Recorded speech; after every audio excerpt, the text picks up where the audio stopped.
What is going on, guys? Welcome back to my channel and welcome back to another video.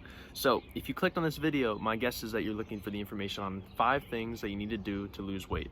So these aren't my top 5 things, but these are 5 things that are pretty universal that people should do to lose weight.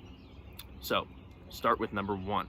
Number 1 should be setting realistic goals. For a person, they shouldn't be looking to lose like 30 pounds in a month or 40 pounds in a month, or like should be looking to lose like 10 pounds in a week. That's just not realistic. I think maybe 10 pounds in like 3 weeks to a month is realistic. Now, not saying that it can't be hard for some people and it can't be a lot easier for other people. Like I can lose 30 pounds in 3 months, but that might not be realistic for other people. So it depends on the type of person and how intense your training is. So for number 2, what you need to do is maintain a high protein diet. So when a lot of people do diets, they do like all these ketos or Mediterranean diet, and a keto diet is basically no carbs, 0 carbs, but you can get away with it. For me, what works is a high protein diet, and a high protein diet actually increases your metabolism to burn 80 to 100 calories more per day, which is pretty good. I mean, especially since it's a resting calorie breakdown. Have 3 to 4 meals a day that have a high protein balance.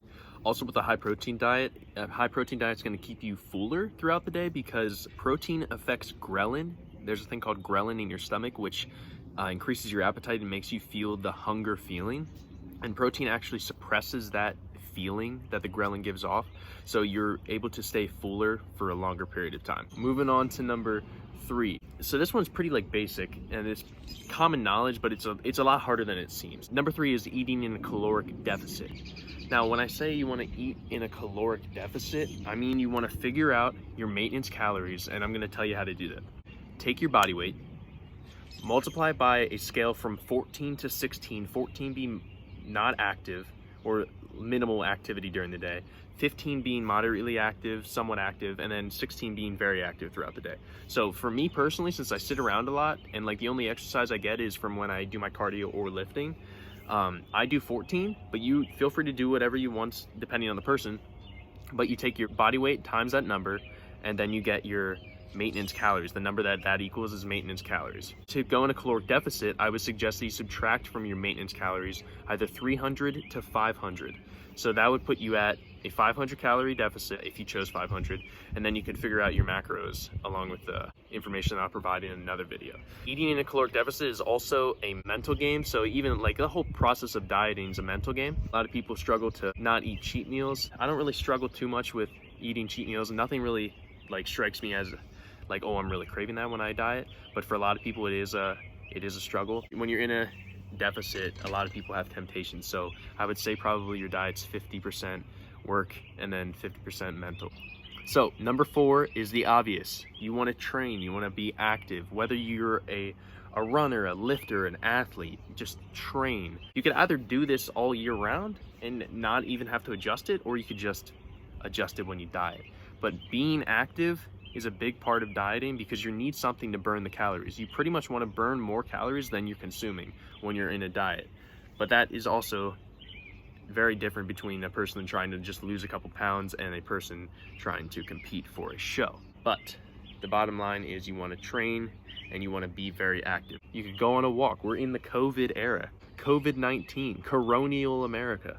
You could go on a walk. I go on walks every day. I wake up in the morning, I go on a walk. So that's a couple ways you could be active, but you want to make sure you're being active or training. This is the biggest, probably the most important thing for overall health and losing weight, but it's also very important for gaining muscle as well.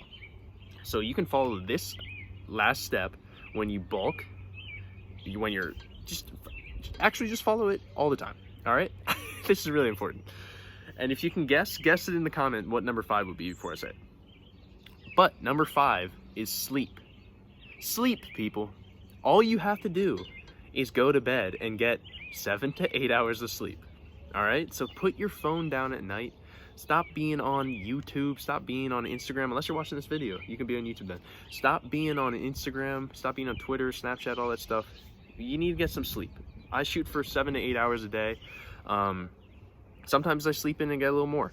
But you need sleep. Your body's just going to heal itself. Your body's going to release natural growth hormone when you're asleep and in a dormant state.